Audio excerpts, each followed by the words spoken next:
Right, and we are live. So today I wanted to present an overview of Haedong Gumdo. Its historical background, its modern structuring, and the philosophical and organizational development of the Sonbae Federation.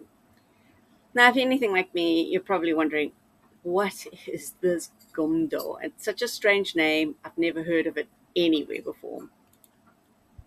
So quite literally, the translation Haedong Gumdo means the way of the sword over the rising East Sea. As you can see, I've put the colors and the words to the exact matching. Korea is represented by the land of the East Sea. So as a martial art, coming from Korea, it combines a lot of traditional and modern pedagogy. We'll go into that a little bit more detailed later. But the central theme that I've really noticed is that its main feature is that it is designed for the battlefield. So it's incredibly dynamic, and that means you need to visualize multiple opponents. What you'll find really common between all schools in Haedong Gumdo around the world is we have the same striking techniques in the basic sequence. We have Gompop forms. These are sort of the same format as if you've known anything about Taekwondo or karate, you would have been used to kata. In this particular one that I've demonstrated here, it was a good example of having opponents from different directions. Net. Here. We also have what is called prearranged sparring. Net. Called kyukyun. Here. Net. And we also feature candle snuffing, which can be a lot of fun. And last but not least, paper cutting also features. Now, you may have noticed in all of these videos that I've chosen to show to you today, none of them were in a formal dojang, and that's for a really good reason, which I will share with you later. So, is Haedong Gumdo an ancient martial art? We do have early Korean warrior traditions. So if you look at this map over here, you'll see that Korea is actually was always divided. I know that's not a laughing matter, but you can see even in ancient times, we're looking BCE. I mean, how do you talk about the history of a place when its history goes back to BCE? The three kingdoms, which I'll probably murder their names because of my westernized accent. But in the north, we had the Goguryeo. To the west, we have the Bakje. And to the east, we have the Silla. Now, they're warring between each other, but also to the north, we have invasions coming from the Chinese. The whole of Korea was at one point a colony of the Ming or the Qing dynasties. And from the south, we also have a lot of invasions coming from the Japanese. Each of these three kingdom states had their own warrior traditions, but not so much the same as China and Japan. The Korean warring traditions were actually mostly scholars. These were educated people, because in Korea they have this tradition. I think it still continues today. It's not so much a tradition. There's this exam. It's really, really important to do well in this exam. And only if you do well in this exam can you get a position in government or high authority. So academics, scholarly attitudes were far more emphasized. Science was emphasized more than being a martial artist, than being a fighter. So that comes to the next step, where you'll find in 1790, so centuries later, you could say we're in the modern age at this point, we have a King Dongjil, who commissions basically a textbook. He needs a manual to basically collect all of the martial arts that are surrounding them. So what they have of their own, everything from China, everything from Japan, and he puts it into one book. Obviously, he commissions somebody else to write the book. Kings are very busy. But in there are 22 combat systems. That's swords, that's fighting with bare hands, that's spears, that's every kind of pokey thing you can think of. And then everything applied to horseback riding, so including archery. So it's pretty comprehensive, and like I said, it pulls from knowledge from China and from Japanese arts as well, martial arts. But you're wondering why I've never heard of this Gumdo before. Well, the short version of the story is that during the Japanese occupation of 1910 to 1945, a lot of Korea's martial arts systems, books, and technical manuals all got destroyed. And basically, it's just as with any occupation of any place, one of the first things they do is say, you cannot defend yourself, and they take away everyone's guns and weapons. It's normally the first step. So obviously this was very successful endeavor by the Japanese. So now today we know about karate, but we don't really know about Hapkido. And we know about the samurai, but we don't really know about the Sonbae. And we know about kendo. We know sumo wrestling. We know judo. So it's just the marketing machine from Japan has been incredibly successful. It's also been romanticized around the world. So that's why you've heard of all of the Japanese stuff, but you haven't necessarily heard about the Korean stuff. So when did the Korean stuff really start making headway? So in Korea, we have Kim Cheng-shik. I hope I pronounced that right. I know this picture makes him look really old, but actually he was a Buddhist monk from the mid-1900s. And in 1965, he completed a 100-hour meditation. And after this meditation, he decided to start teaching a form of sword art, which was inspired by the Japanese kendo. But he then referred to it as Shim Gumdo. Now, Shim means mind. So you can see his priorities were really about bringing that unification of mind and body in order to get to enlightenment. Being a Buddhist monk, that's normally their priority in life. So he has a school that he starts using the way of the sword as his methodology. But then in 1975, he's part of that exodus of Korean masters. They go over to America. It's part of the Korean expansion. And he leaves his school in the responsibility of his two top students. And they are here. They have Kim Jong-ho and Na Han-il. Right. He leaves it with them, but obviously they're really young men. They've only been training with him from 1969 to 1973, so really 4 years, probably intensive training. But if you remember what you were like when you were in your early 20s, and lots of bravado, but maybe not a lot of business sense. So the dojang didn't do very well, went bankrupt within 2 years, and the two of them split their separate ways. Sometimes they're teaching Gumdo, sometimes they finding out other martial arts, but sometimes they come together. One of the successful periods they come back together is in 1982, when they start to work together as a team again. And it's probably from about this period where the Gumpops, as we know them today, were developed. And I think they did a pretty good job with them, to be fair. But I think that young blood was probably still there. They agree, they disagree, they agree, they disagree, and again, they end up splitting up their different ways. Master Kim takes on Haedong Gumdo. There's lots of rivalry between these two over at least a decade. Copyright rules become issues, claims of credibility become issues, and really, the end of the day, we have a great foundation, which then got trademarked. So sometimes it's got an I, sometimes it's got an E. That's just trademark. Really, at the end of the day, different spellings, same martial arts. Same with Gumdo or with a K. It's just the pronunciation in Western ways, whether they put a G or a K in front. They're both exactly the same.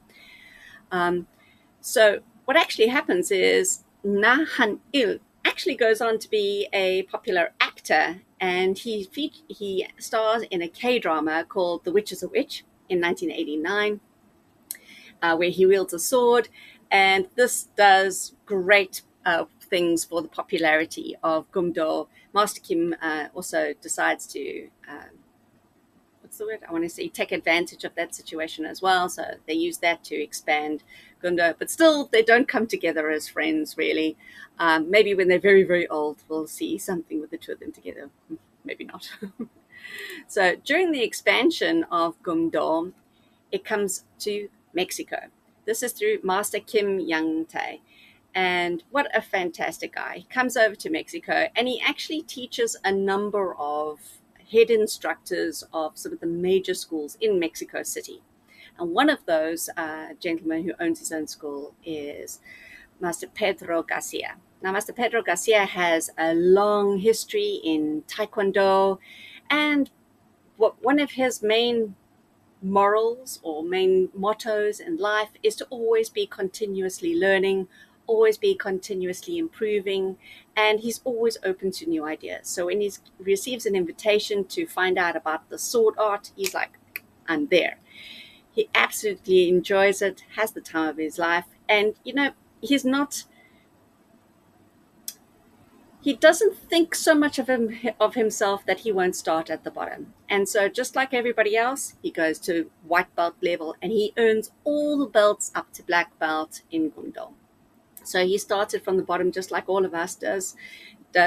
And this was a remarkable achievement, because sometimes you might find that these older guys, they just expect to be given black belts because to recognize their experience, authority in an area.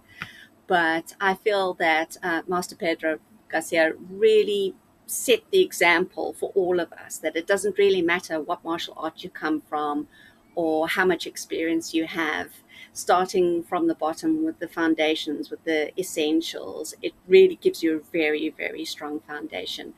And as you'll see, this is actually one of the strongest qualities that we have in the Sonbae Federation. So what is the Sonbae Federation, you might ask? Well, Haedong Gumdo is in Mexico. It's spreading, it's going very well. They decide to start having tournaments, and this is where we start seeing some ideas are clashing. And some people are looking to preserve old ways of doing things, this is the way we were shown kind of thing. And some people are seeing the cracks in the foundations. They're thinking, well, this is an area that we can improve. We can build a stronger organization. And I've actually heard this kind of comment from other people outside of Mexico who are involved in Haedong Gumdo and saying, oh, wow, this is something that we would like to see or something that we'd like to improve upon. And then the guys in Sonbae decided, why wish for something? Let's make it happen. And so there was a separation. But the result is they formed an association with clearly defined a competitive evaluation system. So it's not a case of getting to a tournament and, the person competing with the most friends wins. You understand what I'm saying? There isn't any ambiguity. There's proper training put in place for teachers, proper training put in place for judges. It's a much more structured technical curriculum. And as you'll see in this diagram, you may not be able to read the writing. Maybe you can. It's really, really small. But the main thing I'd like you to see is in the World Sonbae Federation is in the middle in blue.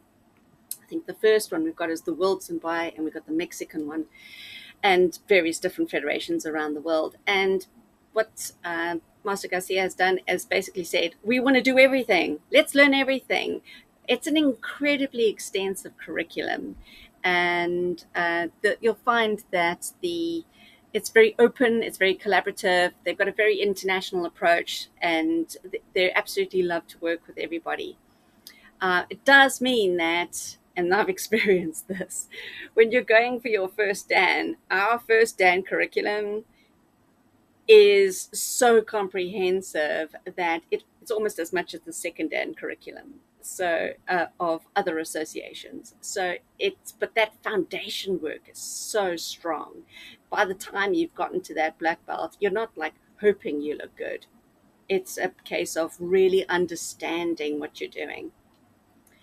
The other aspects to it is that, and I may have alluded to this earlier, or maybe I didn't, there's a very strong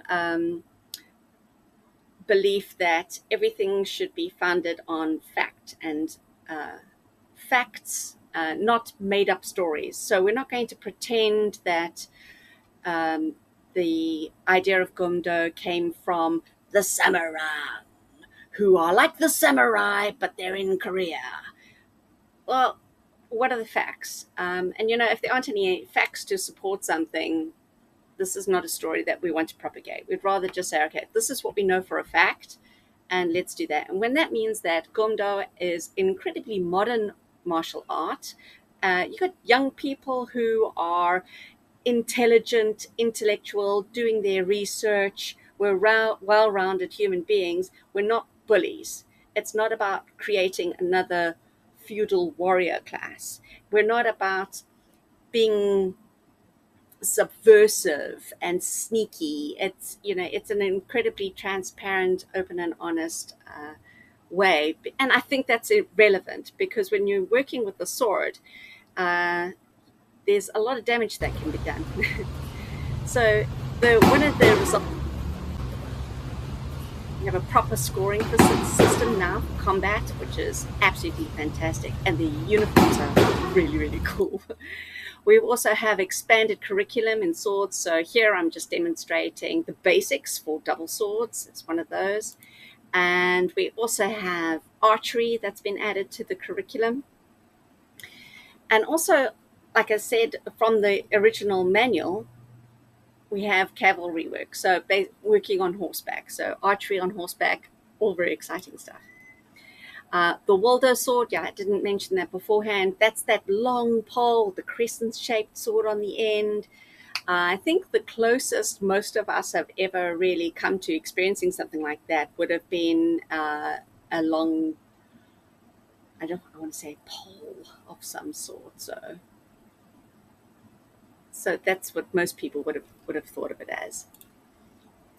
But the main thing that Master Garcia was really emphasizing was that it's not just about the technical skill, even though a lot of new technical skills have been added to the curriculum. It's also about that intellectual clarity that is applied with using the skills. It's our emotional discipline. This is a feature that we know we like to push in martial arts, and I think we see it a lot more in classical martial arts, traditional martial arts. We're moving away from fighting for fighting's sake. It's not that sort of martial art, because also part of the next step is social responsibility. So we don't start fights for the sake of starting the fight. It's not, oh, look at me, I'm so cool, I can wield a sword. You should be afraid of me. It's nothing like that at all. Then this is something I wanted to share with you because I find it really sweet. We have our motto at the Sonbae Association is "United We Stand," and I just wanted to tell a little short story about this. The very first Sonbae Association event I got to attend was at the World Championships in 2024 in Mexico City. And a seminar was held the day before, and we had gradings. But what happened was we had schools from Colombia, we had schools from Argentina, from Chile, from Mexico, Spain was there, and then I was representing South Africa, which was pretty cool.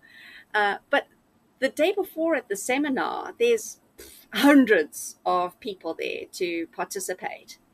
And when we went to line up, it was the most surreal experience because everybody just lined up according to their belt color, and all the schools got mixed up between each other.